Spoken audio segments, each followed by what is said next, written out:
Once again, my name is Moyosere Adebi. This is the Policy Dialogue on the economic impact of tourism in Lagos. And I would like to introduce my boss. But before I do that, I would also like to recognize members of our panel. We have the MD of Eco Hotels on the panel. I'm just going to read through the names so I don't mispronounce anybody's names. Apologies. So we have the MD of Eco Hotels and Suites, Mr. Gassan Fadul. I'm so sorry if I mispronounced that. All right, please just, you can clap a little. You can keep it cute. Thank you so much. We also have Chief Samuel Alabi, the Board of Trustees, Chairman, Federation of Tourism. Thank you so much, sir. We have present with us Mr. Idris Aregbe, SA Tourism, Lagos State. Please a round of applause. We also have Mr. Danny, the General Manager, Eco Hotels and Suites. I'm sorry. What? What did you? All right, what she said. Thank you so much. And we also have Mr. Charles Uda, the Commissioner of Tourism, Akwa Ibom State. Please, a round of applause for him. Thank you so much, sir. In the meantime, am I missing anyone? Who am I?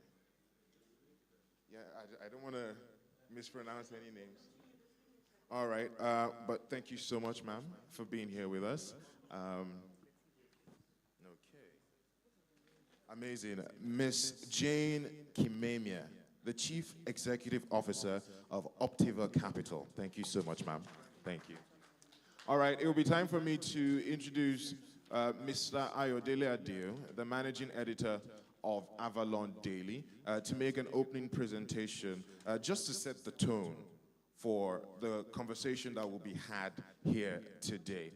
Again, the policy dialogue, and we're going to be discussing the economic impact of tourism in Lagos State. Mr. Ayodele Adio, coming to the mic. Thank you.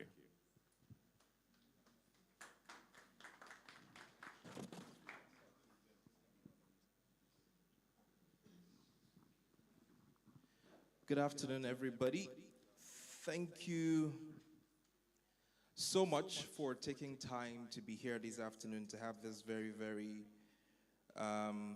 important conversation on tourism in Lagos. I mean, there's no better place than, having this conversation than, Eco Hotels that is fast becoming a tourism hub, for our darling country and our darling state, Lagos.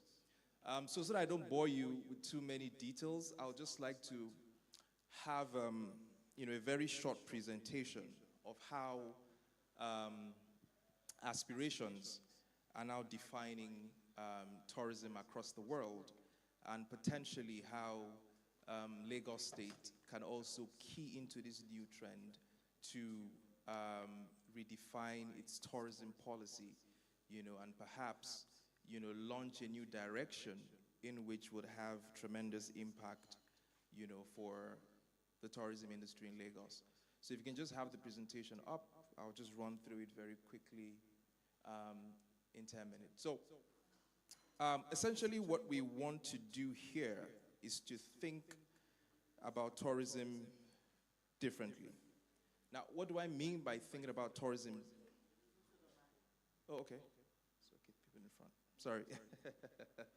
So what do I mean by thinking about tourism differently? I think that's the point I tried to make in the very beginning, that tourism across the world is no longer about your heritage sites. It's about keying into the higher aspirations of humans. Because nobody is going to come to the white waterfalls in Wamba in Nasarawa State. People are not traveling to see the lovely mountains in Taraba State, because, I mean, it doesn't push anybody across the world again. So if your entire policy is built on attracting people to heritage sites, then you're going to have a big problem. So what then should be driving tourism across the world? And I make the argument that it's aspiration and it's data.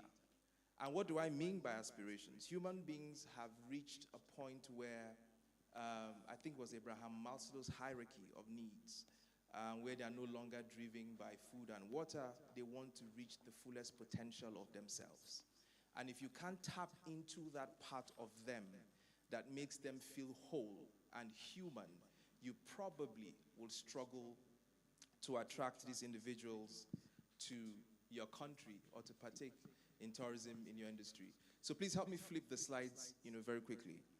And so I make an example with 3 countries that are doing these things in very smart and clever ways, and perhaps we can borrow ideas from these countries. The first is Saudi Arabia. Yes, just flip.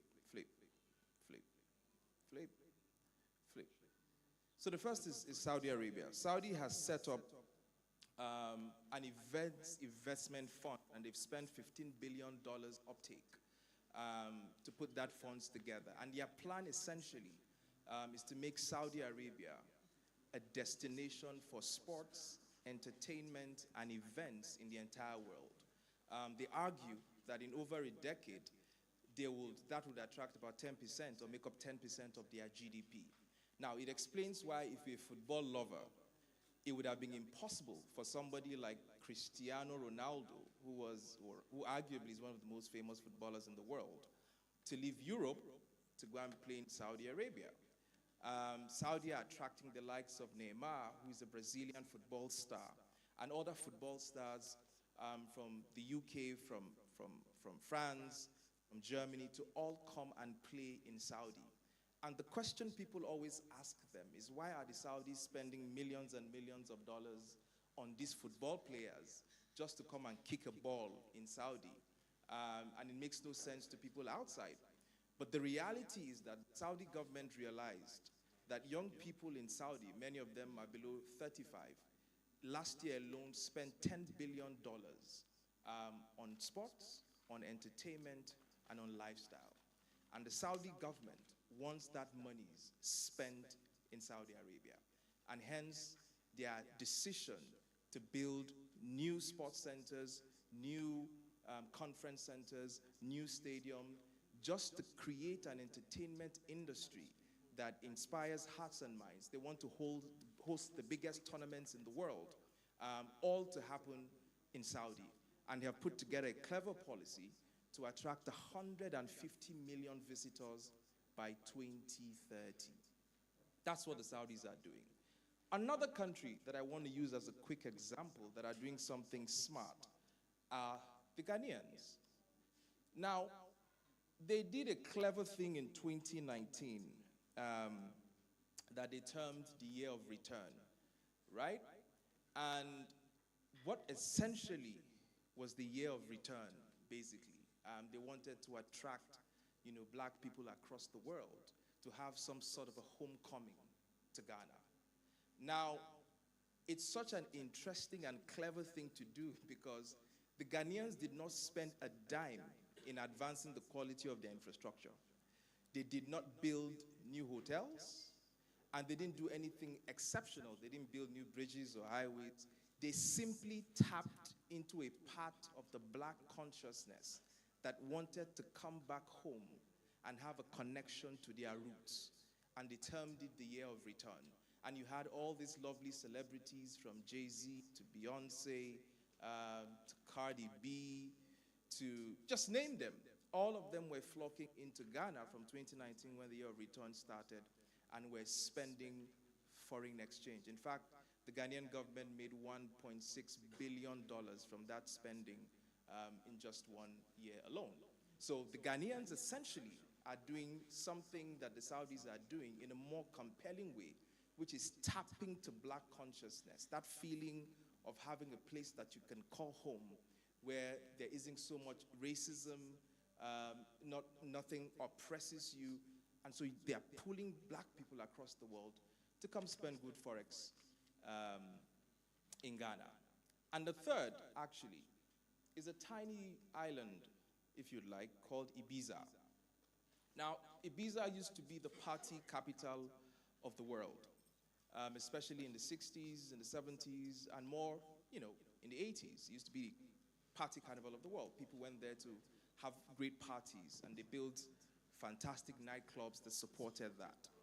But over the last 2 decades, they recognized another opportunity where data merges with aspirations also. They realized that global spending for health tourism had started to climb dramatically, such that it had become a $680 billion industry. And it got the fancy name wellness tourism. People were traveling across the world to go to unique spas, unique destinations, just to rejuvenate. And in fact, they were spending premiums across the world just to have a great time. You know, CEOs who had had a very busy year wanted to go and hide themselves someplace, do some yoga, you know, and hide themselves in an exclusive spa. And they're just there for a few weeks spending premium.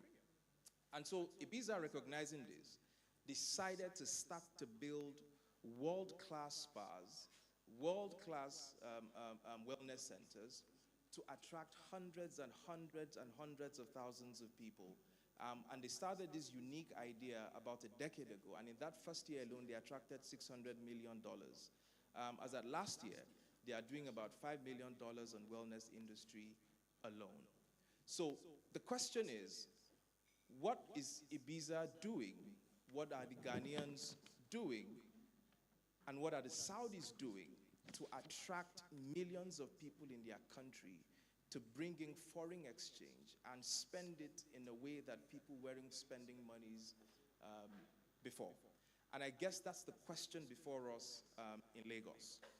How are we going to attract millions and millions of people to come to Lagos to spend quality foreign exchange, especially now that we're looking for this foreign exchange, in Lagos State in such a way that they're spending $2,000, $5,000. And the reality, like I've argued from the beginning, is that your art centers, your heritage sites, are actually secondary. When you attract them on an aspiration and they come into Lagos and they see your Brazilian buildings that have lasted over 100 years, and you know, they go to Prince's private beach, you know, these are the things that you know, become side attractions to the main thing that is pulling people into our country. So I'd leave you with that thought, that million-dollar question of what can we do, or what aspirations can we tap into the world over to connect hearts and minds and to make people want to leave their countries, to come to Nigeria, to connect to something that connects right in their soul, and then they'll be happy to spend this quality foreign exchange, you know, that we're looking for. And I'm hoping that we're going to find answers to these questions in our deliberations today, because we're going to be having a real robust intellectual judo from people in the private sector, people in government, and hopefully we'll find answers for us to shape the kind of policy that creates wealth for everybody in Lagos State. So thank you very much for listening to my rap. And I think we'll follow up with a quick presentation from the Director of Sales and Marketing for Eco Hotels, Mrs. Iyadunik Badebo, who will be making a presentation on essentially the steps that First Eco Hotels has taken to begin to create that El Dorado, to begin to attract people from across the world to spend their Christmas holidays, and some, in many ways, even their Easter holidays in Lagos State and in Eco Hotels. And they've done a brilliant job of attracting. It's almost as if when people think of Christmas, they think of Eco Hotels. When they think of Easter, they think of Eco Hotels. And perhaps you can show us how Eco Hotels are doing this and attracting a new kind of visitors into the hospitality space, especially in the last half a decade. So if we could just put our hands together for her, she makes this very quick presentation. Thank you very much, Ayo. Good morning, everybody. I'm a marketer, so the first thing I'm going to say is that I honestly, truly appreciate everybody who's taken out time to come and discuss how to move Africa forward. Ayo is a little centered on Lagos, but I'm looking more at Nigeria and honestly, Africa. The conversation about Lagos is a starter conversation. Africa is the goal. Africa needs to get back on it needs to go on the global map. And there is no excuse for why Africa shouldn't be there. There is you, there is me, there is the government, there's the private sector, and together, I can't believe what we can achieve. You can't believe what we can achieve if we work together. This is the conversation for today. How do we get there? I start my conversation with some thought starters, right?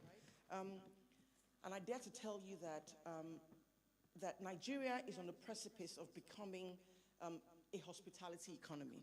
Not because this is where we started. It's not because this is where we had planned that we will go. Today, if you are not forced to think internally, then I'm not sure where we're going to be in the next couple of years. The oil is not going to change our destiny, unfortunately. And this is good news. When COVID came in 2019, 2020, everybody thought it was the end of the world. Well, or maybe, but people who wanted to think out of the box started to think out of the box. We came out of COVID, and most of us, and I dare to say that, especially Eco Hotel, we came out of it even stronger. We started to think differently. It provoked something. If you're not in your ends width, if you're not in the rock bottom, you don't realize your potentials. And where everybody was talking about COVID being a bloody death sentence, I dare to say it was a game changer for us in our heads, in our minds, personally, and even corporately. And I'm very grateful for COVID. I know that a lot of people would not agree with us or with me, but I am grateful that it happened. It was a game changer. And I think that there shouldn't be another COVID before we start to think outside the box. Tourism is what a lot of economies are surviving on. Africa has power in its people. The numbers of us are unbelievable. The creativity that exists within the numbers in us are unimaginable. The corporate organizations that exist on the continent of Africa are doing considerably tremendous things, in the global landscape. The government is being run by people who are smart and ingenious. I bring my good friend from Akwa Ibom here, the Honorable Commissioner for Tourism, and I think about what Lagos is doing. I think about what Akwa Ibom is doing, and I'm saying, can I not have in 36 states 10 more people on my panel that are doing great things in their states to change the Nigerian narrative? I dare us to dream, because when you dream and you believe in your dream, you will achieve everything. Nigeria needs to move forward. It's not a conversation that just us in the corporate world will have. If I did not have a company like Vertiva Capital today, and please give them a round of applause for me, because companies like this help corporate businesses like us achieve and dare to dream. It's not because they have the money and don't know what to do with it, but they're also trying to communicate. They're trying to communicate. And if they're able to communicate through an established process, then we can work together to change the game. I know that my brother, the Honorable Special Advisor to the Governor on Tourism, is here not just because he's representing the government. The governments have started to put young, smart, and brilliant minds in place. And I know that people like this will change the narrative.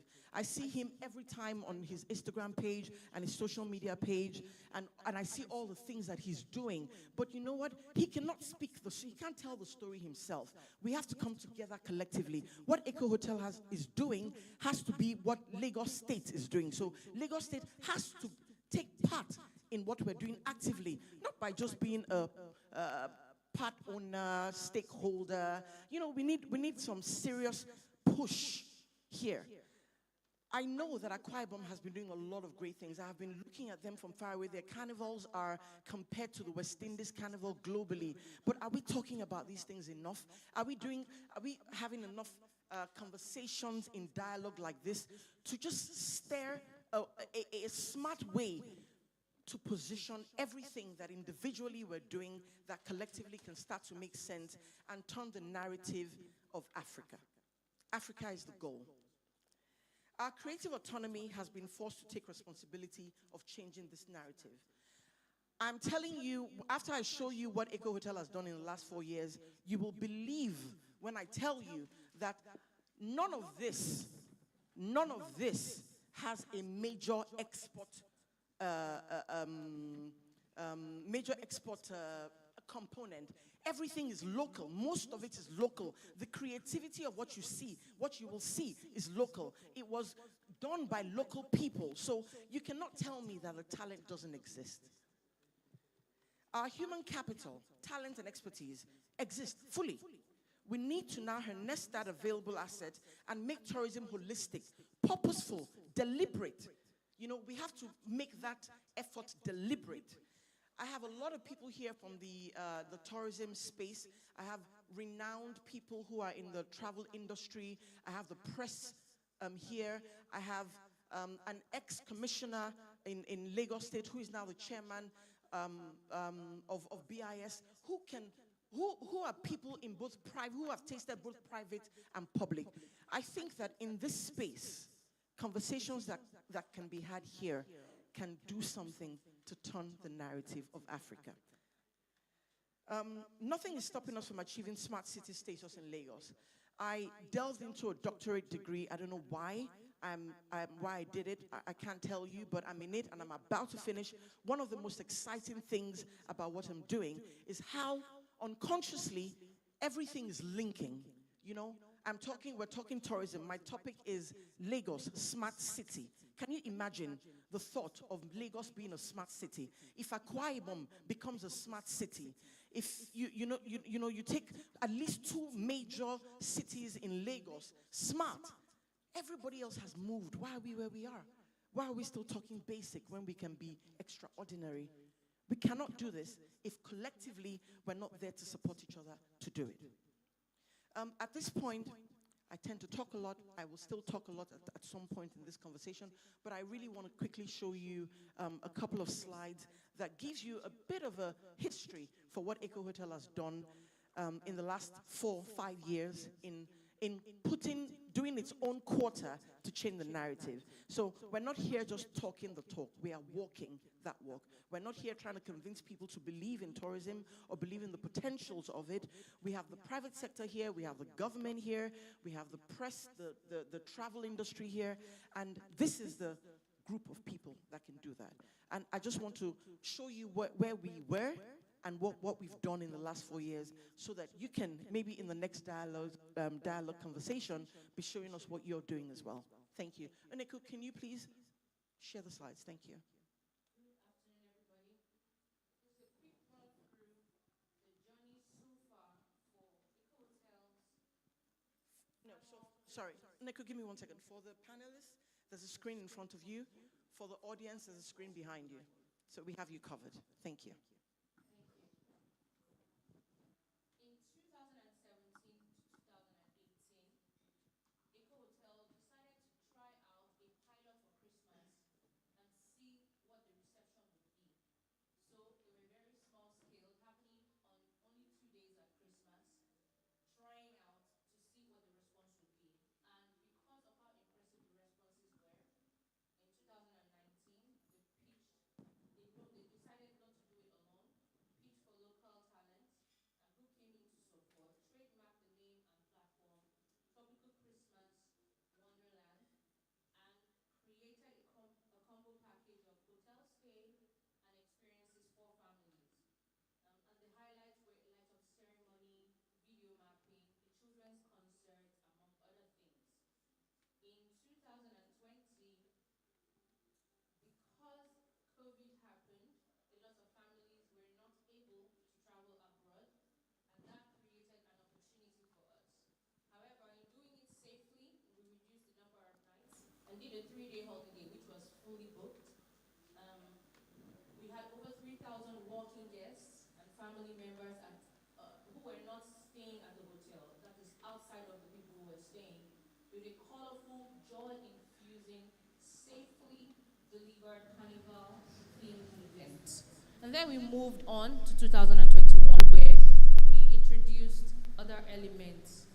Eco Hotel takes pride in its eco-friendly approach to doing things. And so the theme reflected that, where we're able to use recyclable products to create a Christmas experience, Candyland themed experience. We introduced the Big Bounce Park, which was another experiment to see the reception of people. It turned out to be very positive.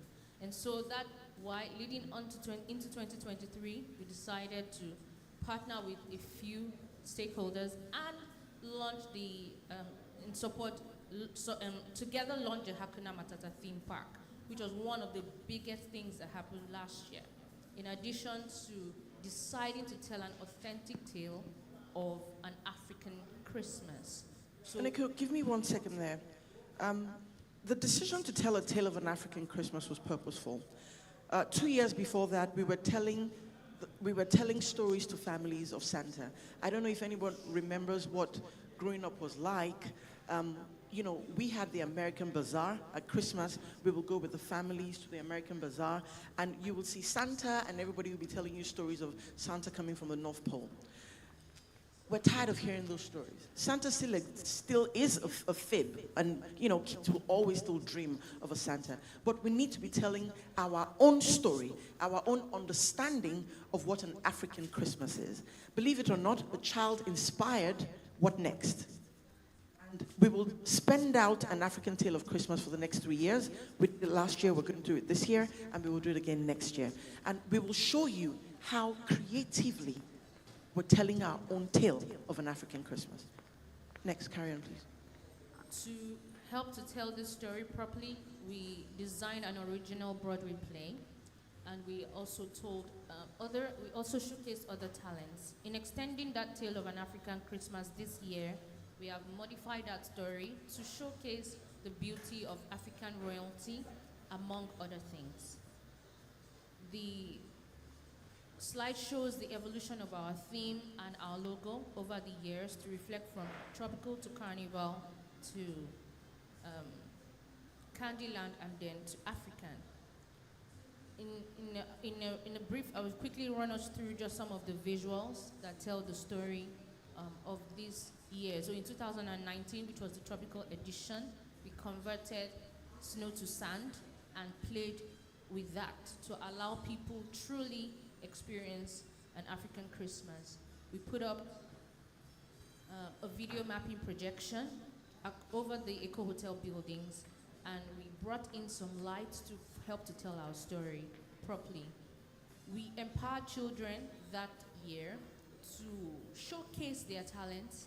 Over a period of time, we trained and worked with them, and in the grand finale, which was a concert put together by those children, three of them won some cash prize. These are some of the additional experiences: delivering gifts, keeping the classic Christmas memory, delivering gifts on Christmas morning. In 2020, the Carnival edition brought a lot of color, a lot of joy and brightness, which was much needed that year. Can I say, Charles, we were looking at you from afar. Note that. Thank you. There were balloons, there were feathers, there were drums, there was sound, because it had been a very quiet year. And so all of that to simply brighten up our experience. In 2021, as formally indicated, we did go the Candyland theme. It was also bright and beautiful. There were a lot of sweets. Having just come out of COVID, we wanted to experience the sweetness of Christmas. And so, in addition to that, we launched a Big Bounce Park, which is the largest inflatable in all of Africa, single inflatable. And we did that to introduce what will become the Hakuna Matata theme park. These are some of the renditions of the Candyland experience. There were a lot of sweets, a lot of fun characters and elements, and a lot of great memories. One of the biggest things out of that experience was working with a local children's storytelling group called Omoberry. We worked with them to help to tell the Nigerian children's story as well.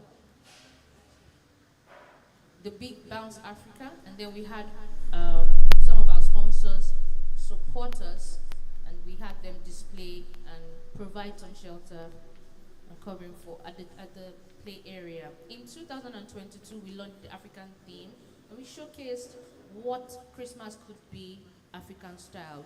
We introduced the story, we introduced the experiences, and everything that draws us makes the African story very dear to our hearts. So from animals to greenery, to raffia, to mats, and we called it the Pride Land because it is indeed the Pride Land. The image you can see in front of you is that of theme park. It launched in December, and we had great experiences coming out of that. From 2017 to 2021, we've had most recently at least almost 10,000 unique visitors come into the premises to enjoy Christmas here. Additionally, at Easter, we have done smaller scale events that constitute things like egg hunts, variety nights, concerts, and chocolate factories. And here are some of the visuals to show how we've executed these with beautifully quiet colors and restful experiences. We've been able to create fun memories for families. The role of sponsors is very important, and I would let you at the point where the dialogue starts, I'm sure Aya will take on the role of sponsors. Yeah. All right. Is Aya here? Okay, so, Oneko, is there anything else here? Yes, just finally, seasonal event calendars play a huge role. We've seen that seasons are very important.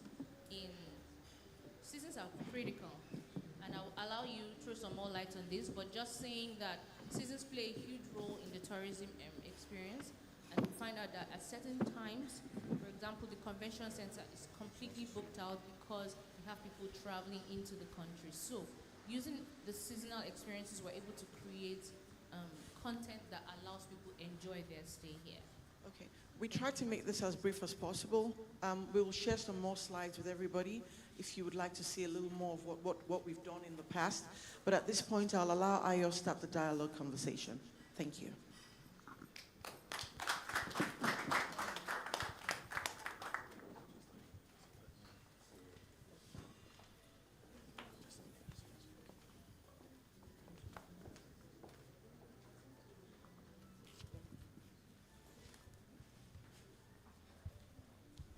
Thank you very much for that powerful presentation. 10,000 for Christmas alone. I'm hoping you could double or triple that number. Must come. All right. So very quickly before the dialogue starts, I'd just like to share a few thoughts before we go into our presentation proper. You owe me a treat in your private beach, sir. No problem. You got it. Good afternoon, ladies and gentlemen. My name is Prince Adeshegun Onyero. For my sins, I served in Lagos State for 12 years as a commissioner. So today I'm a private person, and before they throw the floor open to the panels, I'd like to say one or two things. Whilst people have been talking, I've been writing down a few things, jogging my memories. But let me start by saying that I'm not going to stand here and praise Eco Hotel. Because if I praise Eco Hotel for what they're doing, I'll be praising myself because I'm a member of this family. But beyond that, let me start by saying that Lagos State can be the tourism capital of Africa.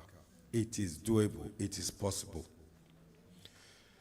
With time, I'm going to sit down with the SA and the commissioner to give them some advice on what could have been done and on where I left it when I left in 2015 as commissioner for Waterfront.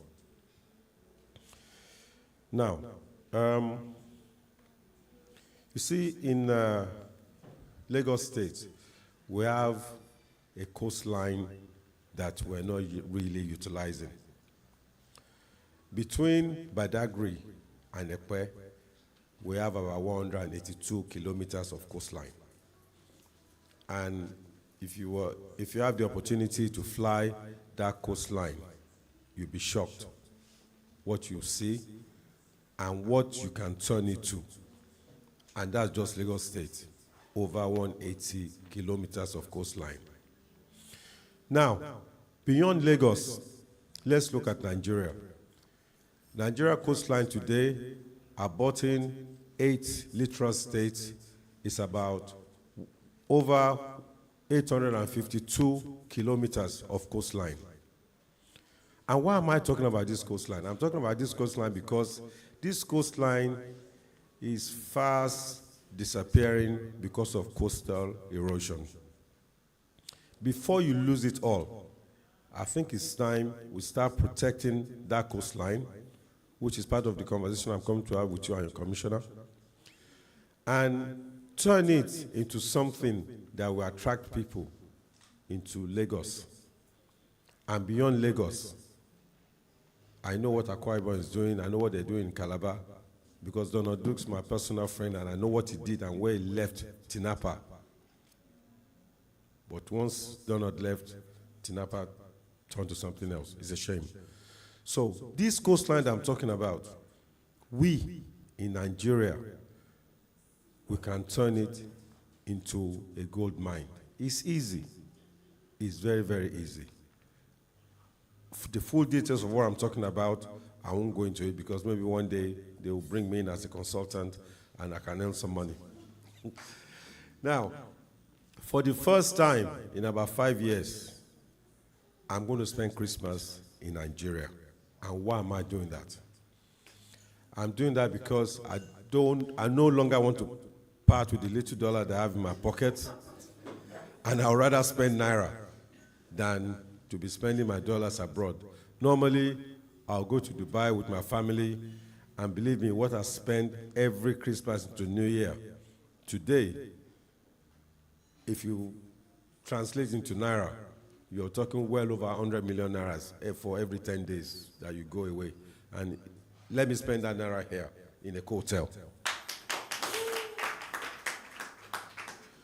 Now, something else that we need to have at the back of our mind. There is no tourism without the entertainment industry. Let me repeat myself. There is no tourism without the entertainment industry. Now, entertainment industry comes in different folds, but let me take the music aspect of it. December, every year, we have major concerts in the hotel by flight time. Very soon, ladies and gentlemen, we will not have the opportunity to have these artists perform for us in Nigeria anymore. Because out there, they're offering them top dollar to perform. So if you don't grab what we have now and let people come to Nigeria, to Lagos State, to see these people, you won't have them anymore. Because if I'm going to give an artist 50 million Naira today to come and perform for half an hour, and somebody is offering that same artist $200,000 in America or Ghana to perform for 10 minutes, which would you take? So this is something we need to look at as well. So, you know, ladies and gentlemen, I don't want to go on for too long, but I know that Lagos State are trying, and there's something they're now putting together that they've asked me to advise them on, a 7 days, 24 hours shopping festival that they're hoping to hold in Eco Atlantic City. So this is a start, and these are things that I think that we should all think of in this industry and see how we can come together to make it better. Thank you very much. Thank you so much, sir. Prince Adeshegun Oniru, the chairman, BIS, former commissioner of waterfront infrastructure. Thank you so much, sir. Before we jump into the dialogue, I would like to recognize the presence of the Permanent Secretary, Ministry of Tourism, Akwa Ibom, Mr. Anthony Isonguyo. Please, apologies if I mispronounced that. Thank you so much, sir. Once again, Mrs. Jane Kimemia Nechi, CEO, Optiva Capital. Please, a round of applause for her. Mrs. Amaka Okeke Lawal, Executive Director, Optiva Capital. Thank you so much, ma'am. Yes, it's time for me to call on Managing Editor, Avalon Daily, Mr. Ayodele Adio, to moderate the panel. Thank you.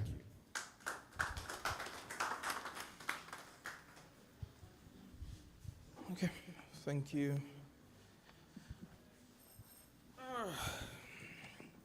All right, thank you once again, and I think we'll just get right into it. So firstly, I think I would start with our distinguished host, the MD of Mako Hotels. And, you know, the first question that comes to mind that I'd like to ask you, sir, you know, is Eco Hotel used to be known for being a corporate business, you know, destination for business people. And why was it necessary for you to pivot and start to become a holiday tourist city where people can begin to spend holidays in Eco Hotel? What informed that decision to move from just being business-centric to start to attract holiday families who want to enjoy themselves on holidays?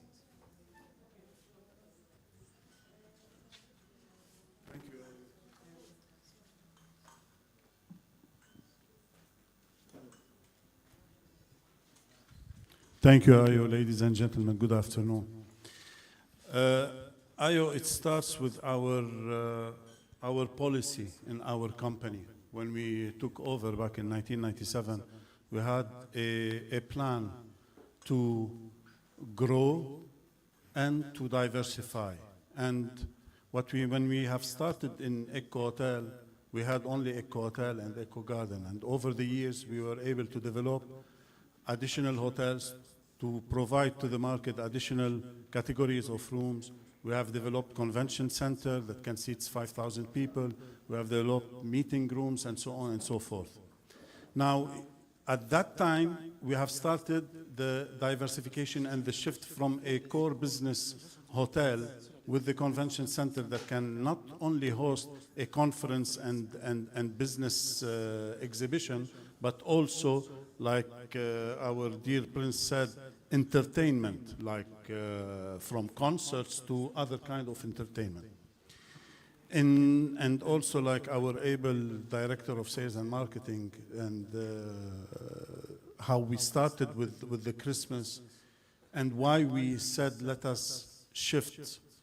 It's because we found that there is a need in Nigeria in general and Lagos in particular for this industry to be captured, the leisure market to be captured, to create a local leisure with the aim. We're having also an aim that it is not a grab and go. It's a long-term investment in the ideas, creativity,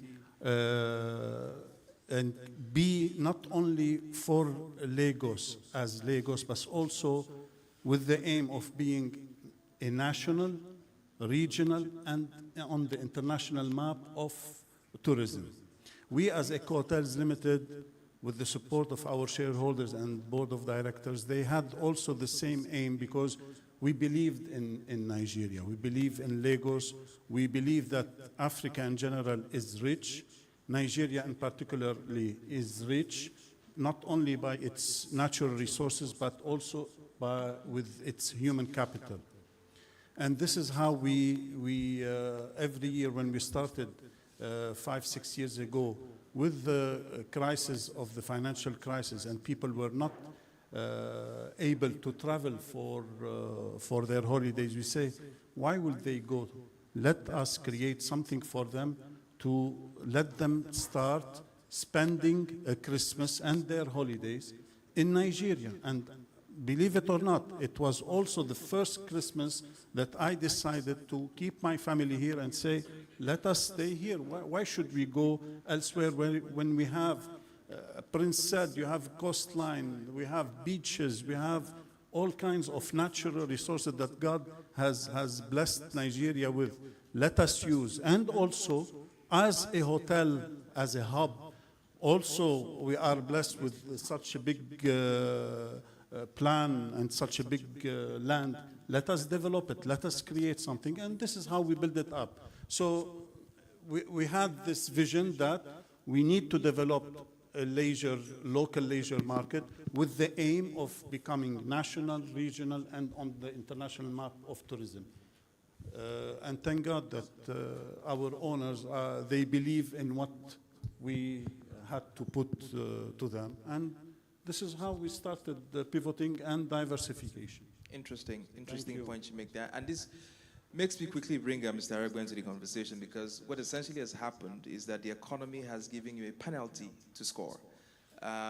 People don't have foreign exchange to go and spend abroad. It will be costing them 4 or 5 times more to spend on holidays. Might I ask, what really is Lagos State doing to attract, one, visitors who are coming to spend in Lagos, and to keep local people who usually travel out of Lagos? And if you would add, what challenges you are currently facing to attract these visitors and allow them spend, in Nigeria? Well, good afternoon once again, everybody. Thank you very much for this opportunity. For me, on fora like this, I think it's better for us to do more of listening than talking, because it is our Lagos. And I'm super happy that what we've been discussing here today, it's about the commercial national of Africa. We need to be honest with ourselves. Lagos is not, we are, when it comes to tourism in Africa, we're number one. What is missing is that we've not been able to harness all our strength together. Because I don't think there's any African country that can do anything without our people in this country. The entertainment industry is huge now, from movies to fashion to music to quite a number of things. And that's the more reason why what you've done in the last 3 or 4 years, what you've done in the last 3, 4, 5 years on trying to, Eco Hotel is an attraction, but you've turned into a destination, and which is what we want for our Lagos in different stakeholders and all that. But what I have to say is that when you look at what we have today, the only thing that is missing is for us to just come together and promote our Lagos. As a government, we're doing everything possible to make sure that it works for everybody. When you look at Mr. Governor's agenda for Lagos, everything that revolves around the team's agenda to team's agenda plus has to do with tourism. Looking at transport, looking at making Lagos 21st century, looking at healthcare facility, looking at education and technology, we're still talking about tourism. So that is our huge focus. We're just like 6-7 weeks in government to support Mr. Governor, and looking at what we've been able to do within our space. I've gone out to just increase a robust partnership. And the first point was our gateway center, which is the airport. We need to change the way we interface with our people. Because you don't want to put all this together and because with what you have done, you're achieving 2 things. Number one, Nigerians, Lagosians will stay at home and enjoy. Secondly, you also have people who also visit and say, you know what? We are here. And trust me, when it comes to entertainment, fun, and all that, anywhere in the country, I don't think there's any country that can stand Lagos today. In the last 2-3 years, you need to know what has happened to Lagos. In terms of club, in terms of restaurants, Lagos is a place whereby you can start your night at 12 o'clock and before 5 p.m., you've gone to 4 or 5 clubs and you're never tired. And the next thing in your head is, there's work tomorrow. Not that you're tired. So which means that there's no work. Lagos automatically can put itself on 48 hours entertainment not stopping. That is the Lagos that we're talking about. Thank you, Mr. Ewe, and then of course we'll bring you in to shed light on certain other issues. Of course, Prince wanted to respond to something that you had initially raised, and before I give Prince the mic, I'd like Ms. Mo. Yeah, please, I'd like you to sit in front so that I can easily see you when I'm about to draw you into the conversation, because you're hiding somewhere there, I can't see. Please, sir. Okay, Essay, just a quick thing. You know, to be fair on him, we can't just throw him into the deep end because he's just started work as a Lagos State official. But yes, you did well. But there are one or two things that we left behind that for some reason or the other he's dead, he has died to death, that you need to bring back to life. You know, every year there was something called Countdown. We don't hear anything about Countdown anymore. I would like to see Countdown again, because if you do it right, CNN, BBC, they will carry it, and then you're putting Lagos State on the world map. We started that. And you need to fight for it to bring that back. And then, back when Ashwaju, the president today, was governor, there was something that we used to have called Black Heritage Festival. You need to fight for that and bring back Black Heritage Festival, because you'll be amazed the kind of people that you will attract to Lagos State when you bring these things back. So for us, or for you, is to create an enabling environment to allow people to come to see what you can showcase in Lagos State. Thank you. Thank you. Thank you very much, sir. I'd like to quickly ask Mr. Charles Udo, who's Commissioner for Tourism in Akwa Ibom. Because I don't know whether Akwa Ibom borrowed you to Lagos or Lagos borrowed you because you are a Lagosian. You have spent a lot of years in Lagos. But I find that, attracting these tourists is usually the million-dollar question. You have a beautiful airline, and I must say one of the best airlines, in the country. You have very beautiful and welcoming people. But each time I go to Uyo, I'm wondering why I don't see people flooding into Uyo to enjoy holiday times, basically. So I guess for me, it's a challenge of attracting these people.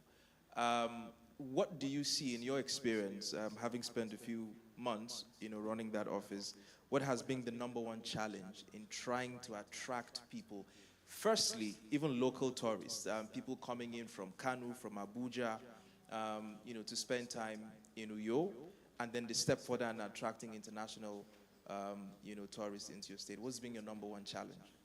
Well, thank you so much.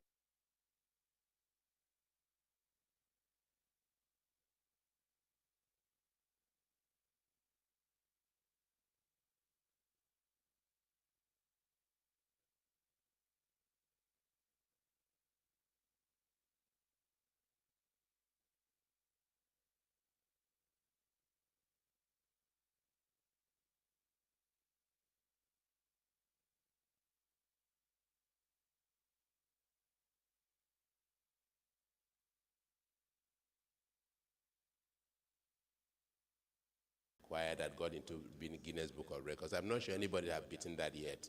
I mean, it was deliberate to let people take notice that, oh, who are these people? Why are they doing? What are they doing? And so we did that and then sustained that. And then we also took time to ensure that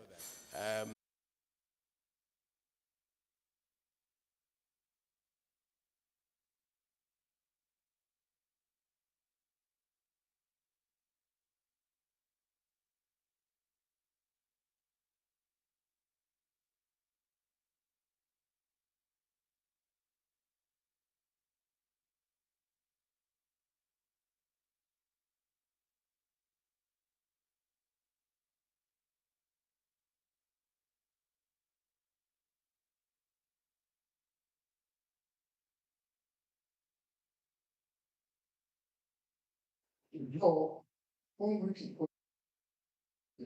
Before 2013, there was a confusion.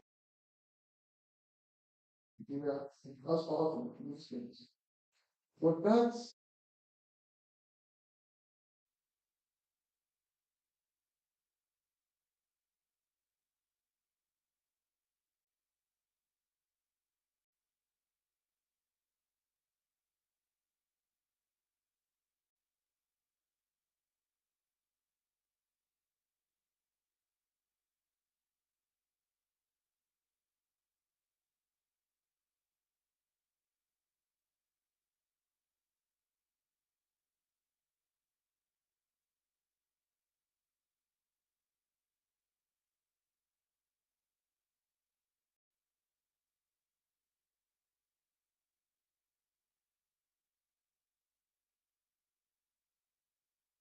station. Check the pension. This is some countries that handbags or women were being done for us. 400. I want course our media like to show what's interesting, our positive aspect of it. Not possible. Ministry of whether Ministry of Intelligence, but it is the case in the concern. Policy, some yes, I come. Policy destination of travel. I will not come from England. Only church proceeds to the opposite. You can look at all what are called warm and cold water and expect for the limited amount which we are carrying. And I will take when you already only for me to get there, there's nobody there anywhere. It is wow. Our character, our people are going. Yes, we have to go. Have been and I'm using this opportunity to also inform us. God has no days well places of story down is great. What two national day monuments as where you can spend their money, people can travel abroad and Japan. Even the parents will consume the products. They are the only foreigners come out. They also say, that's like it will be that's not an education. Making a child sing together, spend our life here, and make our children have a place to go. If we have guests in the hotel or any other hotel, and they want to, how do you take them? How do you take them? For this is for themselves. It's for their advantage.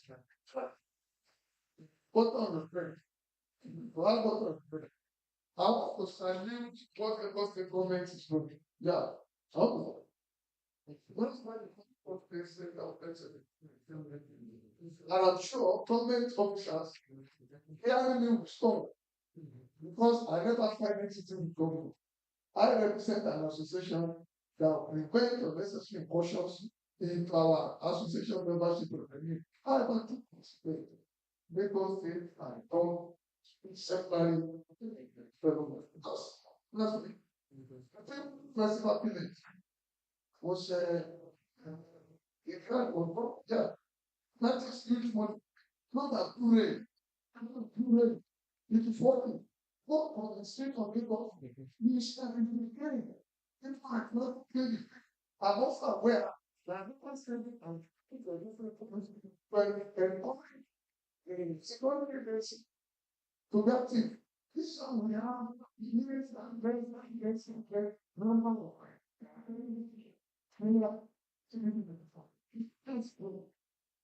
Let's forget out there.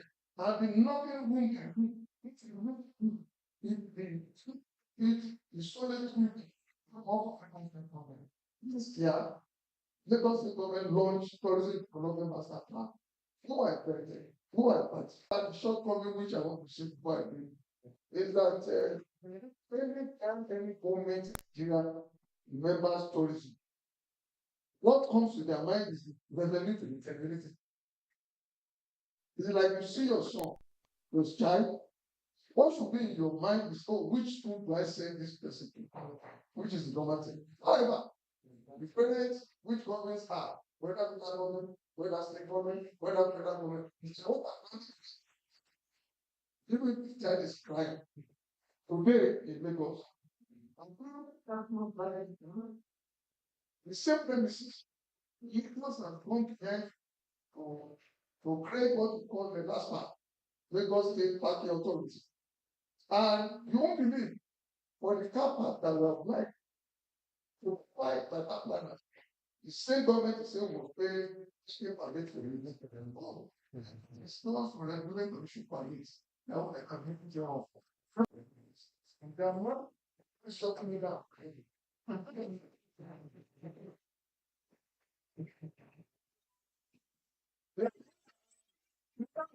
when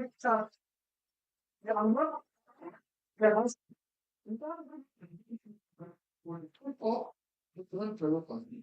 This is what one government was.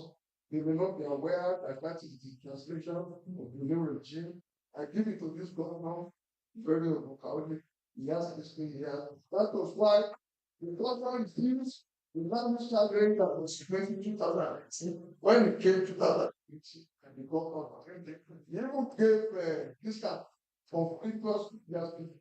I know this kind of issue and I'm going to tell the past. Thank you, God bless you.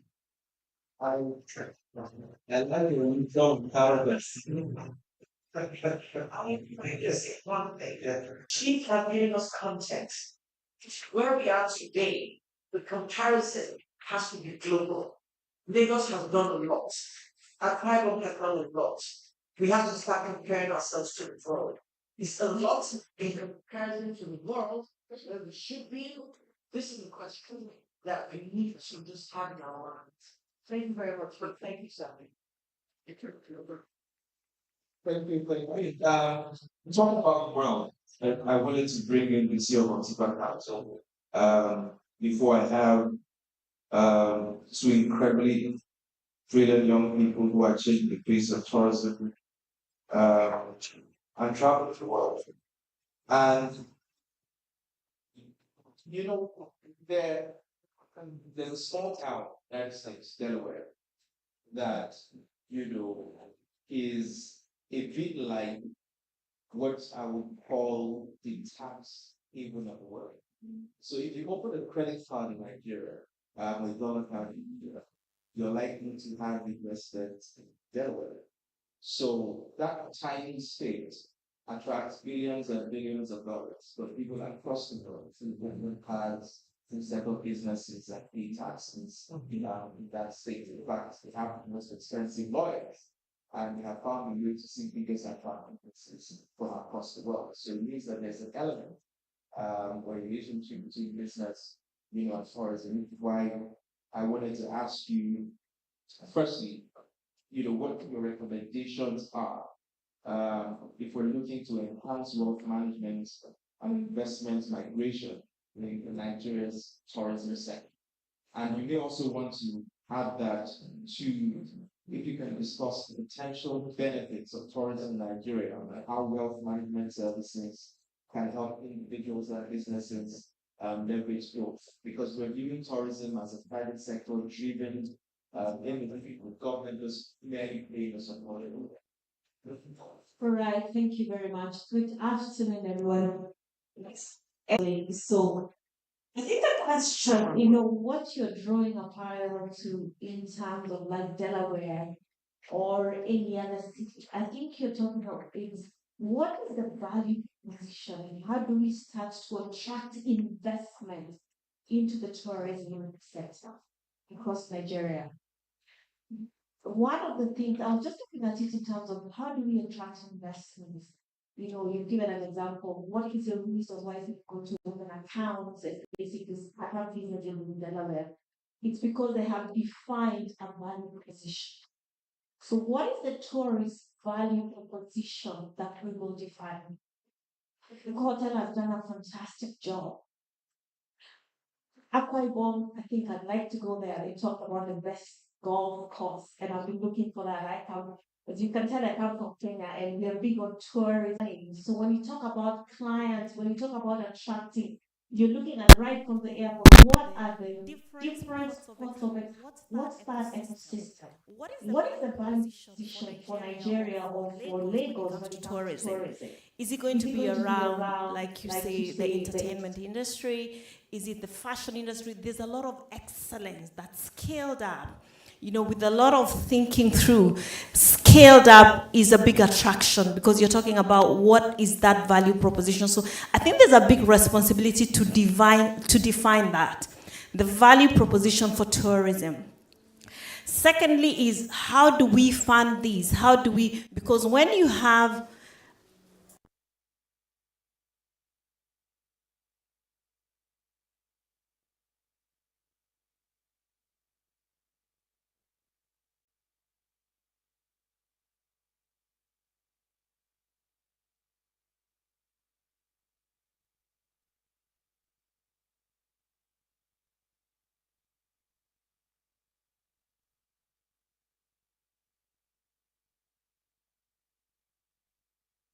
is we talk to a lot of international area as a destination because of the numbers, first of all, because of the promise you're looking at by 2030, an economic powerhouse potentially.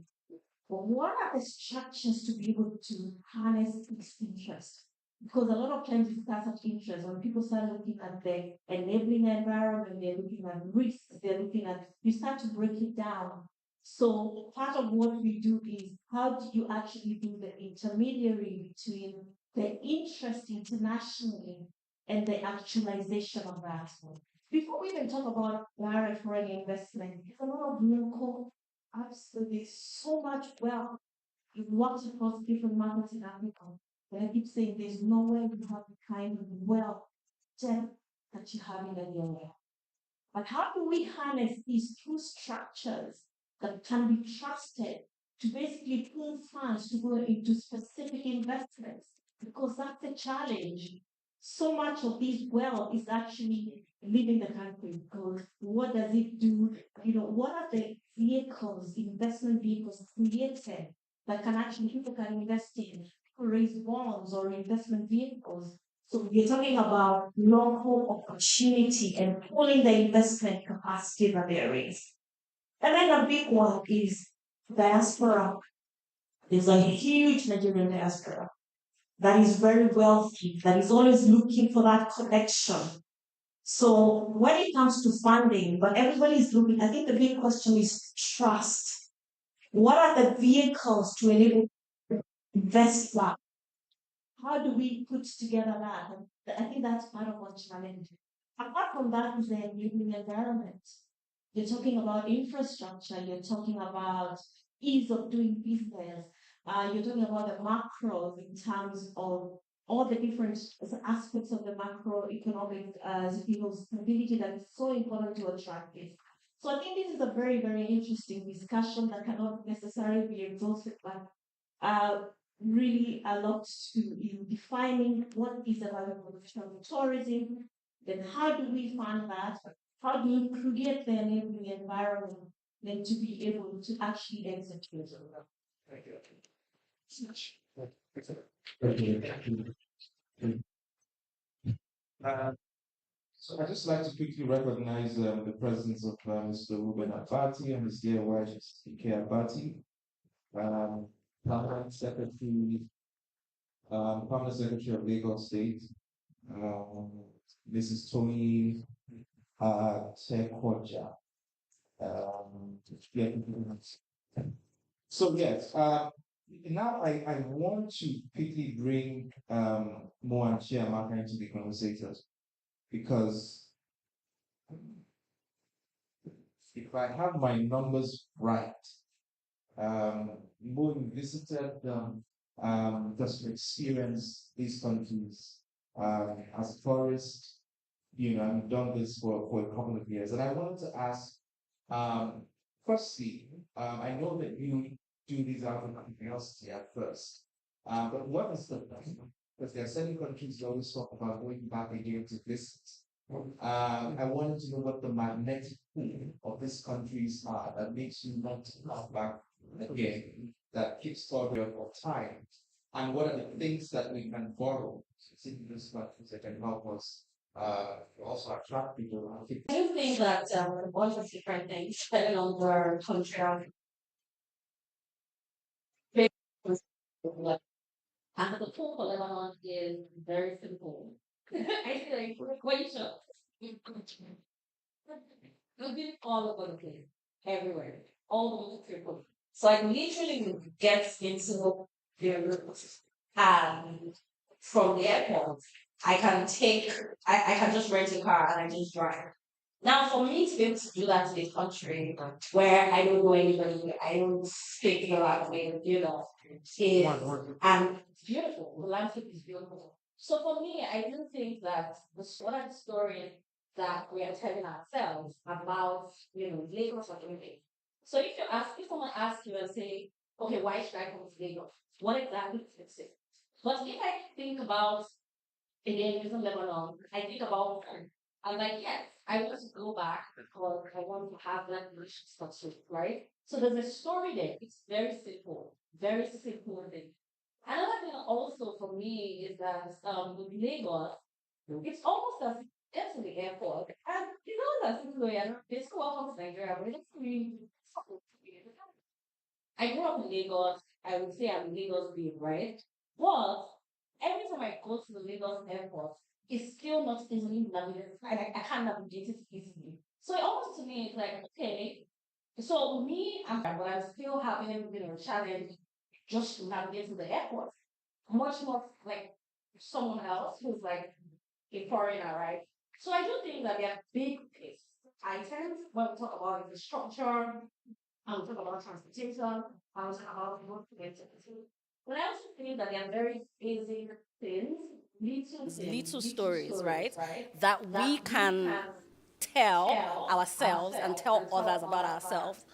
I was listening to someone, well, he was saying that the media, the story, like Nigeria doesn't have a bad reputation, right? It's like it's the media that focuses on a particular story. And I said, to me, I would just push. The problem is we're not telling our own stories. And because we're not telling our own stories, whatever story that you find out there is basically not curated.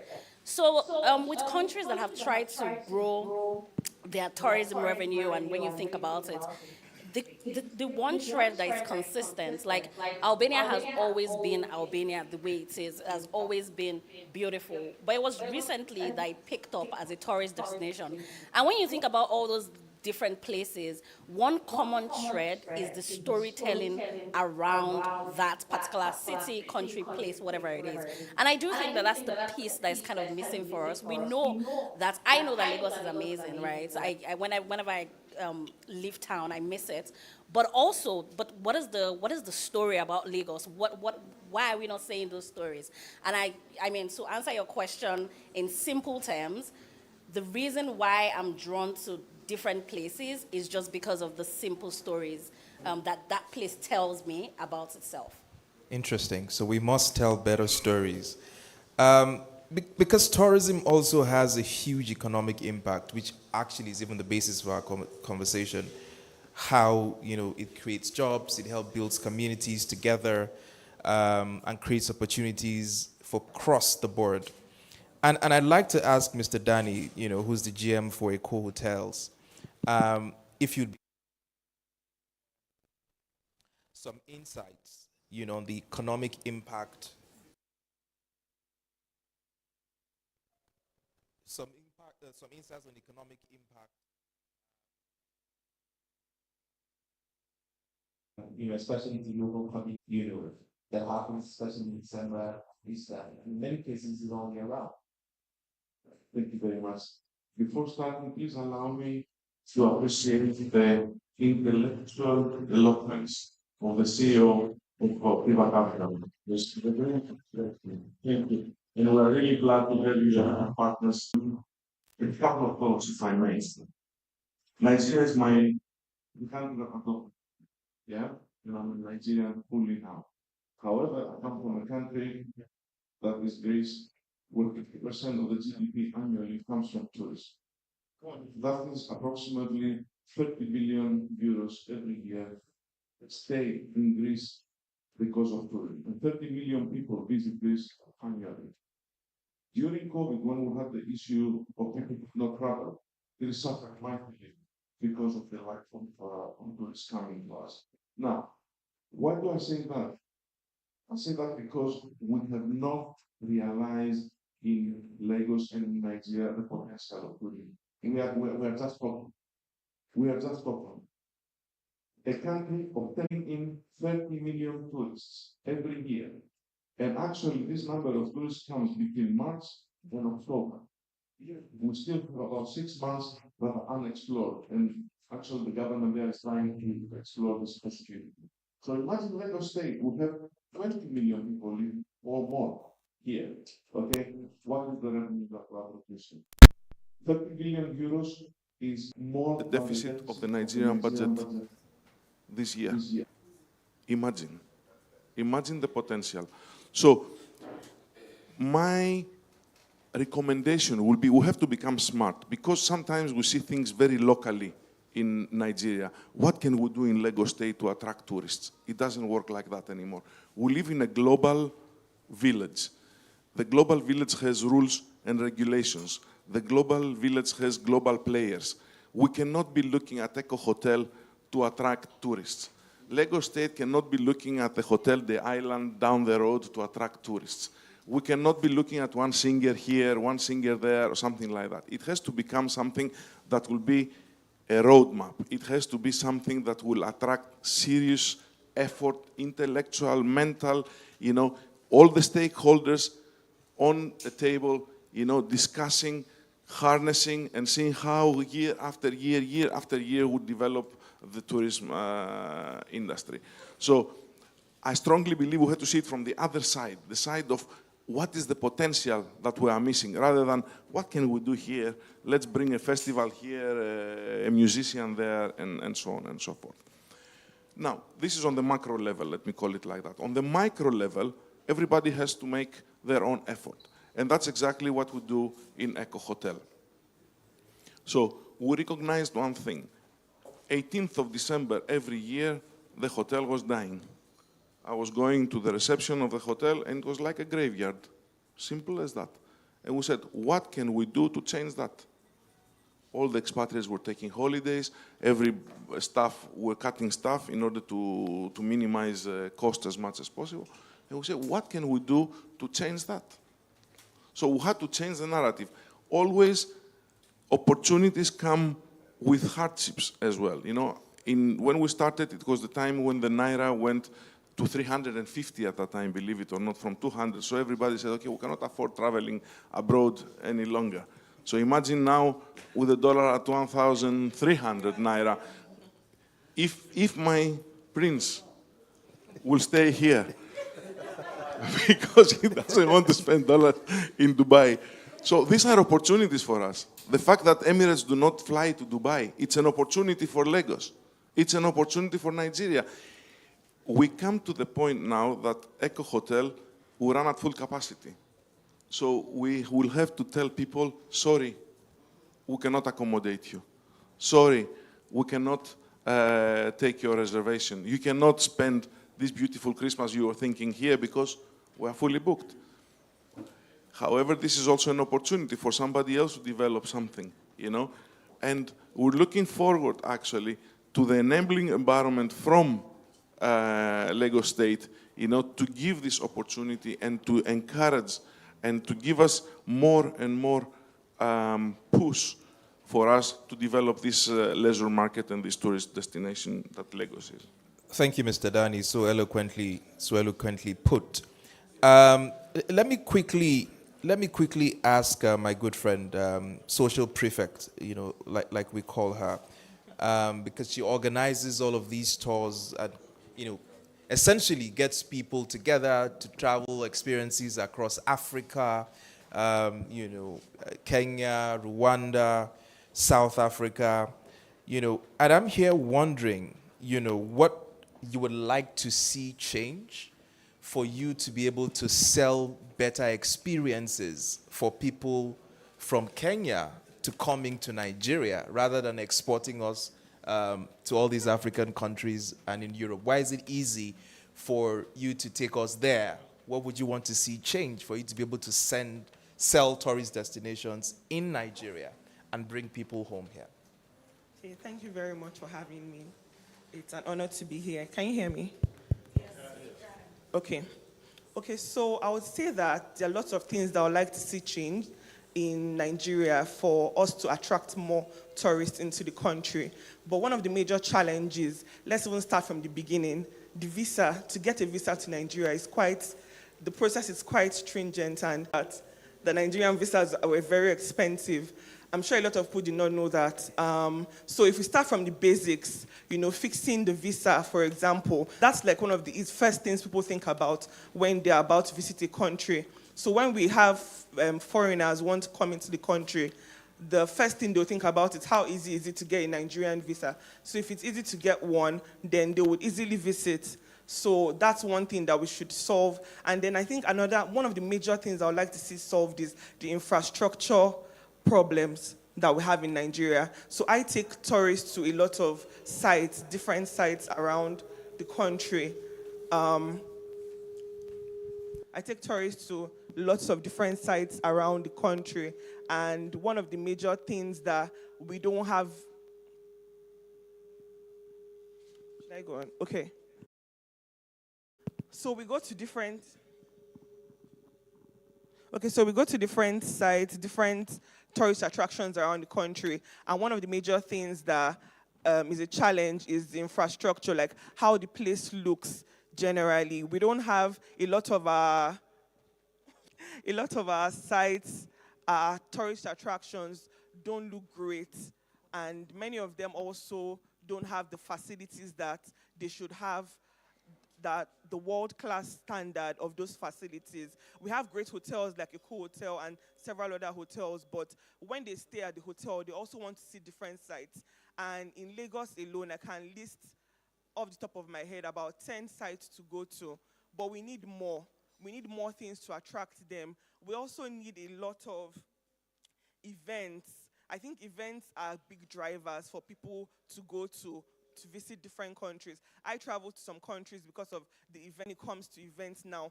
Rwanda is one country. I was invited for an event called Kwita Izina last year.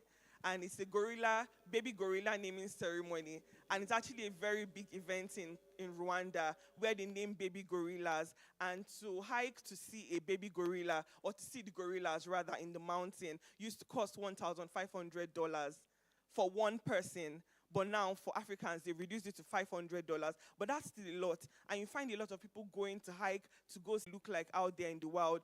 In Nigeria here, we have so many. I like to talk about the natural attractions of tourism, not just visiting for weddings and other things. The challenges that we have in tourism in Nigeria will go on for a long time.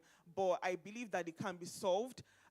First of all, security issues or security challenges have to be solved. Before, my company used to take both Nigerians and foreigners all the way to Bauchi State, to Jos, to Kaduna, but now we can't do that anymore because of the security challenges. And those places are so beautiful. I always say that the north is one of the most beautiful parts of Nigeria. We also used to go to the Calabar Carnival and several other destinations around Nigeria and events, but now we can't really go there because of security challenges. So if the security challenges are solved, that would be one major thing that would drive a lot of foreigners and visitors into Nigeria. And then also, if we fix the infrastructure, the road, the road is... I understand you. I understand. Yeah, thank you very much. There is Eco Hotel, there is Akwa Ibom for now. Everybody here is going to commit to adding more to that bucket list. Definitely. So this is, we're looking forward. Yes, thank you. Looking forward. So, because we've been talking so much about the storytelling component part of Nigeria, I don't think there's a better storyteller, since his days at The Guardian, when we used to read him at the back page of Guardian, Mr. Ruben Abati. Please, just for a moment, we'd just like to pick a few things for how Nigeria... I promise you he's not talking politics. Okay. I'll try to be very... But how we can use storytelling essentially to begin to reshape the narrative Okay. of Nigeria and attract tourists into our country? Let me start by making. Thank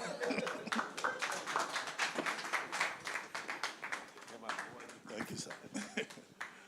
Thank you. Okay, good afternoon, everyone. Doctor, for coming. This was short notice. We appreciate your. Thank you. Well, I've listened very carefully to all the points that have been made about creating, an enabling environment, paying close attention to the ecosystem, and all the suggestions about infrastructure, fixing the roads, and all of that. But there's one major link to all of this, and it's about leadership, about the political will. We like to cite the example of Dubai. Many Nigerians go to Dubai. Well, Dubai at a point used to be a desert. Dubai in the 90s relied heavily on oil, but it took the leadership of the Sheikh Al Maktoum, the father, not the one who is there now, who is like the grandson or so, decided that, look, he would diversify the economy, and that if they did not diversify the economy of the United Arab Emirates at that point, Dubai will find itself at a place where his own grandchildren will be riding the camel as his grandfather did. So it was a product of vision, of political will. Do we have that in Nigeria? Who will fix the infrastructure? Who is going to address the issue of visa, which the last speaker alluded to? Who is going to provide that enabling environment that, the speaker from, I think, Optiva, referred to? So it's about leadership. Many years ago, in 1987, I was a graduate student. One of the courses we took was Topics in Cultural Administration, which also covers tourism, covers everything. And at that time, we were arguing for a coherent cultural policy for Nigeria. This is 2023. Check 1987 to 2023. Nigeria still does not have a coherent cultural policy. We're running culture on an ad hoc basis, on an episodic basis. We make all the right noises. It's good to diversify the economy. Oh, we can be like Kenya. We can be like South Africa. But who is that leader who has committed to it? One of the problems we identified at that time was putting square pegs in round holes. Most of the people managing culture, tourism at various levels, they don't even know what it is all about. Take the current Minister of Tourism at the federal level. She's said to be a banker and somebody in tech. When she was appointed, one of the criticisms was that, where is the connection? Does she have that background interest? They say Nollywood is very good. One Professor Adi Adefuye, former Nigerian ambassador to the United States, now of blessed memory, wrote a book, Culture and Foreign Policy. And his key argument is that, look, you can use all these elements in the cultural space, tourism and all of that, to promote Nigeria. What is tourism, culture, and all of that all about? You want to build an identity. As Dubai has created an identity, a special identity for itself that we go to. So these are the challenges. We must start at the level of policy. We've been asking for a national endowment for the arts since the 80s. Nobody has done it. They just think that tourism is just, just appointing somebody there and dance and fashion. No. It's more than that. We used to have zoos in this country. The Benin Zoo now, a lion there has been so de-lionized, they threw a goat at the lion. The lion didn't know what to do. That's the kind of environment you have. Yankari Game Reserve. If you see some of the lions there, they no longer look like lions. In the zoo at the University of Ibadan, which used to be a major tourism attraction, they ate up all the animals in the place. It happened here. So that's why I say the major link is leadership. Every other thing is detail. And leadership will address the issue of multiple taxation. If a hotel were to tell you how many taxes that they pay, multiple taxation is a major challenge. If you run a hotel, local government will come and collect money. The wife of the local government chairman too will say she too is running some by government of her own and all of that. It's leadership that will address that. And it's good that the Committee on Taxation and Fiscal Policy, led by Taiwo Oyedele, that just presented his preliminary 30-day report. Number one on it is about multiple taxation. How do we address that? Another issue that I have not had been raised is also about sustainability. You have cited the example of Akwa Ibom. You cited the example of Lagos State. But why is it that in this country, these things are not sustained? When Donald Duke was governor in Cross River State, Cross River State became a major tourist destination because of the carnival, because of Tinapa, because of Ubudu Cattle Ranch. Now Tinapa is like an abandoned white elephant project. Other governors didn't follow it because they had political disagreement with Donald Duke. So that's why if there is concrete policy and there is a process for implementing it, people will follow it up. Here in Lagos, if the president governor who is interested in tourism is no longer there, they will abandon it. You will have a different kind of environment. So we need to have, a structure in place whereby there is that commitment. So not just all these episodic interventions by persons in the private sector. And even in the private sector, it is also about leadership and commitment. There are some hotels that have shown up in this Lagos. You will hear, oh, this hotel is very good. This hotel is a major attraction. You go there about 1 year down the line. It will no longer be well maintained. And people will be saying, oh, when these people started, they were doing well. So we need a general reorientation. Unfortunately, we have a national orientation agency which does not function. But I think that if we have the likes of Al Maktoum of United Arab Emirates, who are committed to culture, tourism, who do not see it as a dance and entertainment, will be able to achieve more. And domestic tourism is one major thing we should promote. It's become a status symbol in this country to say, oh, I'm going to Dubai with my family on holiday. Oh, we just returned from Chicago. Okay, look, once upon a time in this country, as the last speaker pointed out, people used to visit parts of Nigeria. But nobody now wants to visit anywhere because, of course, you don't want to be kidnapped. And you don't want to go and have an accident on the road. Again, I go back to the residual point about leadership. Thank you for giving me the opportunity. Thank you. Thank you, sir. So I'll just very quickly, because we're pressed, for time now, I would ask, the MD of a hotel one more question, and I think I'll just, and I'll just have people, quick action points of how we can move the industry, forward in 30 seconds to a minute, and from each person's perspective and vantage point based on their own industry, what really we can do in a pragmatic way to move tourism forward in a way that it creates jobs, creates wealth for our country, and improves the image, of our country. And so I'll start from... If you don't mind, because we're fast spent, maybe we do the 1 minute that way, Yeah. and then open up here. Okay, fantastic. So we'll go this way. So, Mr. Daniel, would you like to say something? I think a lot has been said, and there's no point of me repeating or reiterating or anything like that. We need all of us, the stakeholders in this industry, to sit down and agree between ourselves the way forward, and then put a roadmap, put a plan, put a blueprint, whatever you want to call it, create the enabling environment and move on with our lives. That's all.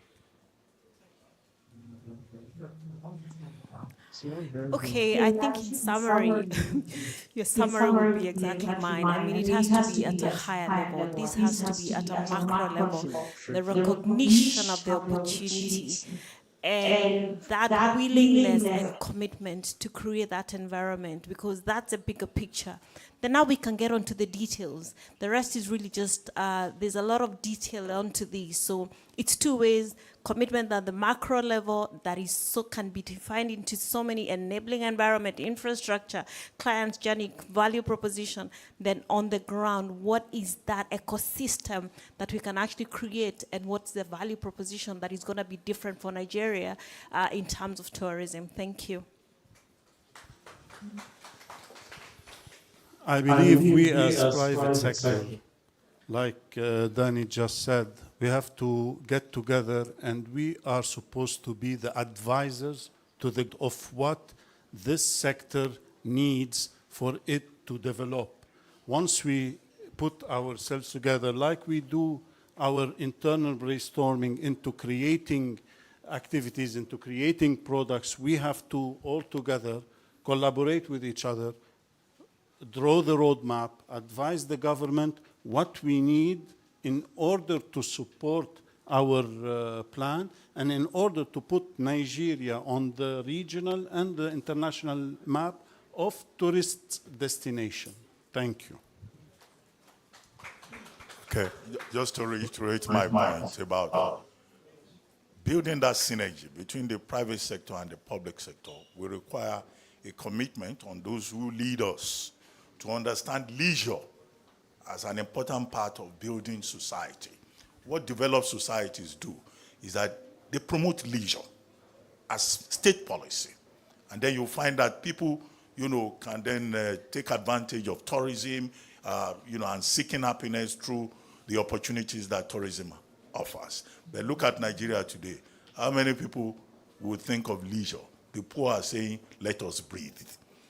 Unless the people are themselves happy, the tourism sector will continue to operate at half potential. Thank you. Well, thank you very much. For me,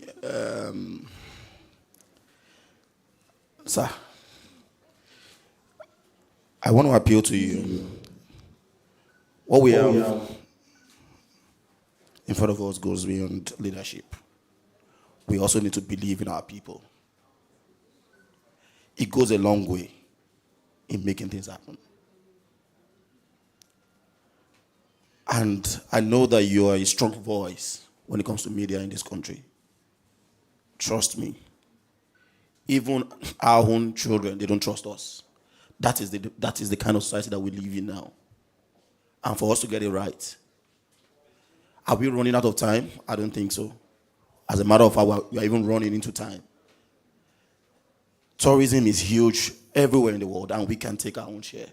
And trust me, I have a governor, my governor, your governor, our governor, who's willing. I'm also able, and I think we're ready.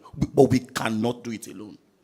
We need absolute support of our people to make this work. We need to go beyond Eco Hotel, Hakuna Matata in December. Let's come up with strategic partnership that every month we can have different kind of initiatives that will grow tourism. Because that is one industry, that's one industry that accommodates a lot of people that can, because it's a big problem. But because when we talk about leadership today, the next man who is coming is also coming. We are pulling him from the society. If Mr. Governor is so keen on tourism today, another man who comes in tomorrow is from, we never can tell. Looking at the structure of politics in Lagos, for example, my brother here knows that when we start putting the names together, I'm sure we'll be counting the governor of today, maybe 20, 30 something. So are we prepared? Are we sending that signal? It's about one people, it's about one vision, it's about one goal to make Lagos work and make Nigeria work for everybody. And I'm sure that Lagos will save Nigeria tourism because we are ready and will do everything to support every reasonable person. The first day in office, I told them, I said, let's forget about building this and that. We have people, men and women, who have helped us to build the Lagos of our dream. Let's identify them and form a strategic partnership with them and make sure that Lagos will work for everybody. Thank you very much. This is a good feedback. I've been able to pull one or two things, and I can assure you that we'll do everything possible to make sure that Lagos works for everybody. Thank you very much. Well, thank you so much. For me, simply put, driving tourism in Nigeria requires an all-hands-on-deck approach. At every touch point, at every tourist touch point, everyone must rise up and play his or her own part to make it happen. And then also to round it up, I'm also happy that Mr. Ruben Abat is here. When we talked about happy hour in Akwa Ibom, it was leisure we were talking about. That when we reach the milestones, there will be happy hour. it was leisure we're talking about. And today I'm happy that we are making that point clear, that we work hard and play hard. And we also believe that with everyone here putting hands together, we can, not just in Akwa Ibom, lift tourism in Nigeria and let tourism become a major income earner.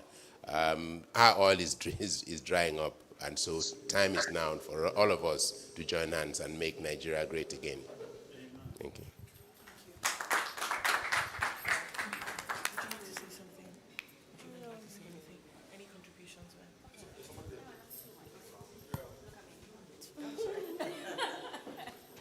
Hi.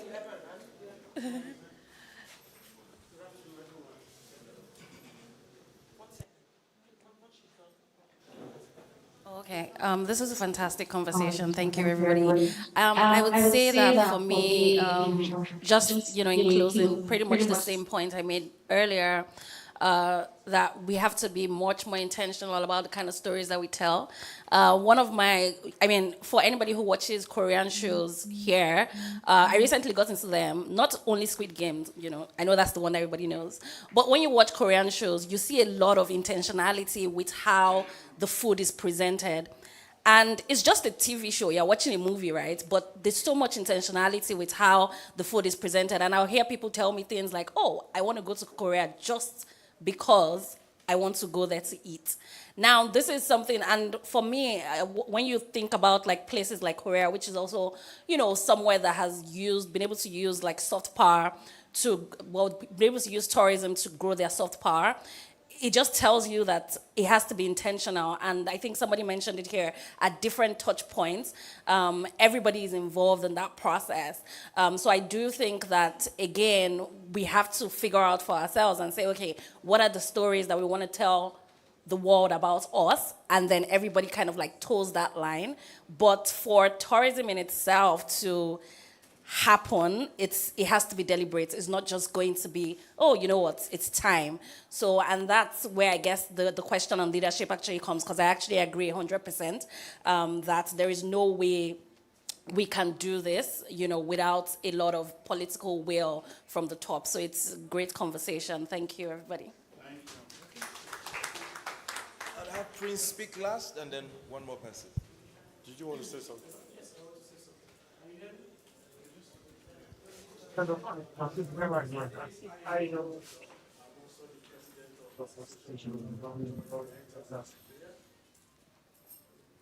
Hello? Yes, I am for over 20 years in control. And it's a wonderful something. For me, tourism is the joy of the mind. I've listened to every speaker here. They've said something wonderful as a take-home. But let's first of all commend the management of Eco Hotel, who I believe they are doing it to MICE tourism. Virtually, when you have about 10 events in Nigeria, 8 out of the 10, they are taking place at Eco Hotel. But one thing we must take home as well is that the issue of MICE tourism development in Nigeria, we need to first of all key into that. How many events around the world, or perhaps in African country, is holding in Lagos or elsewhere in Nigeria? None, to my belief. None. So we need to dwell more on that. And I'm happy that we have a government representative here, and I believe that Mr. Governor is also having tourism as part of his team agenda. Tourism all over the world, it takes money down to the citizen. Just like oil, people believe that oil, is about government alone. But tourism is about the individual. If you venture into tourism, belong to the local market in Nigeria, people can easily access, tourism potentials. So for me, tourism is wide, and it's a time for us to make sure that we invest into it. Look at what is going on in Akwa Ibom. When they started the airline, who are the one of the people they invited to come and cover the destination? And destination Akwa Ibom is beautiful because tourism is about beauty. It's about one environment is beautiful. People want to come. People want to come and invest. People want to do business in that area. So my take is that Nigerian government, particularly our president, need to see tourism as a very, very vital tool to promote economic values. Thank you very much. Thank you. So, Prince, you have the last one. Yes, okay. All right. This is serious. Refuse to leave here. Refuse to leave here. Okay, 30 seconds, please. Yes. We do not understand the enormity of the potential we carry right now. 2 weeks ago, I was in Zimbabwe, Angalani Tourism Expo. They invited a few of us from Nigeria, and I was the only Nigerian in my group of 20. Everyone wants to come to Nigeria for 30 December. I don't know what that is. But an Uganda girl came to Nigeria and said, I had so much expectation, but what I saw, I said it depended on the people you rode with when you entered Nigeria. Because I think that the private sector has done enormous work, and the world wants to see us. Someone in Tanzania told me, can you please get a group of 20 from the US to explore Nigeria? And I don't know what to say. But I'll be selling you guys. Thank you. Because it's a product, and I think that is where we need to start from.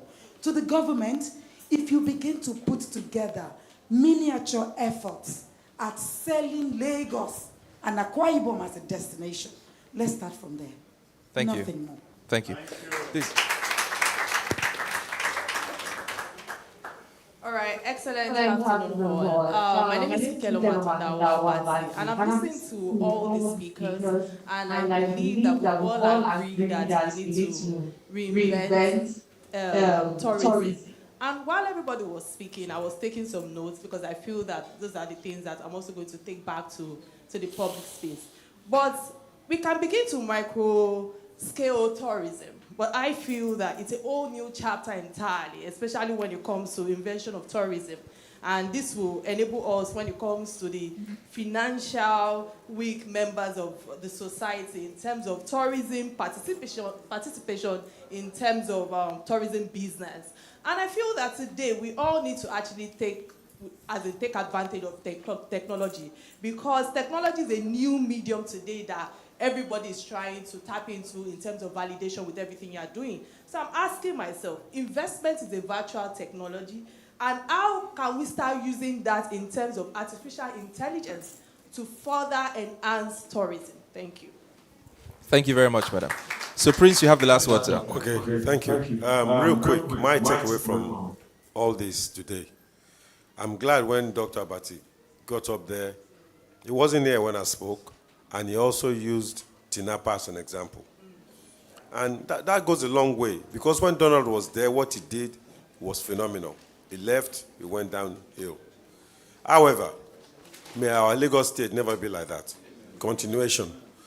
Now, the note I passed on to the special advisor was that he should talk to his commissioner to bring a forum like this together and invite all the key major players in the industry. And it shouldn't be a one-off. It should be a regular thing. Because if you keep shouting, one day somebody will listen to you. And you know, what Doctor said today, it will go a long way. And I hope you recorded everything that he said. And let's hear these things and let the whole world know that there are some people in Nigeria that cares about what happened to Nigeria.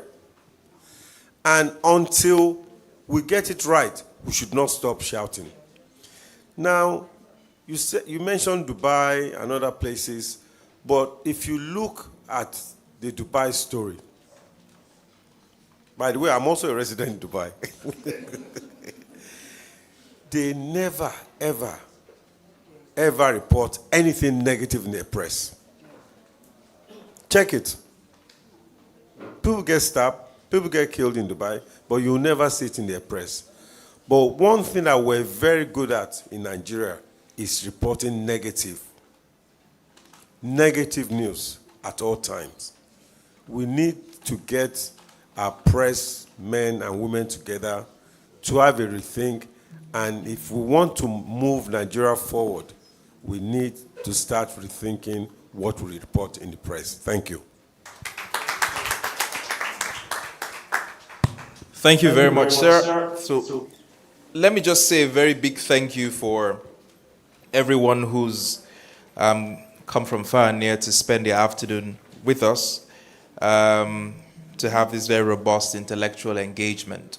I'm sure that what we're going to do is to pull all these recommendations together, and send it upstairs, to the government or to several governments to ensure that these conversations continue and that we have a clear roadmap, to move this sector forward.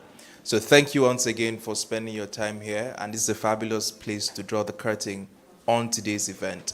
So thank you again, and God bless everybody, and there are drinks and food served behind. Thank you.